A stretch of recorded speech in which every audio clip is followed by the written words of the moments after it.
மதுவுக்கு எதிராக போராடினால் கைது செய்யும் காவல்துறையினர் ஆபாச பாடல் பாடிய சிம்புவுக்கு சம்மன் அனுப்புவது ஏன் என்று கோவையில் நீதிமன்றத்தில் ஆஜர்படுத்தப்பட்ட மாவோயிஸ்டுகள் கருத்து தெரிவித்ததால் அங்கு பரபரப்பு ஏற்பட்டது.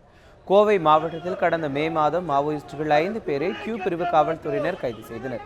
இவர்கள் மீது பல்வேறு பிரிவுகளின் கீழ் வழக்கு பதிவு செய்யப்பட்டது. இந்த வழக்கை கோவை நீதிமன்றம் விசாரித்து வருகிறது.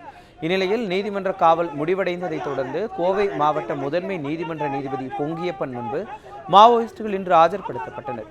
இதனை விசாரித்த நீதிபதி மாவோயிஸ்டுகளின் நீதிமன்ற காவலை வரும் ஜனவரி 25ஆம் தேதி வரை நீட்டித்து உத்தரவிட்டார். அப்போது நீதிமன்றத்தில் ஆவேசமாக முழக்கமிட்ட மாவோயிஸ்டுகள் வெள்ள நிவாரணப் பணிகள் முறையாக நடைபெறவில்லை என குற்றம் சாட்டினர். மேலும் மதுவுக்கு எதிராக போராடினால் கைது செய்யும் காவல்துறை ஆபாச பாடல் விவகாரத்தில் சம்மன் அனுப்புவது ஏன் என்று கேள்வி எழுப்பியுள்ளனர்.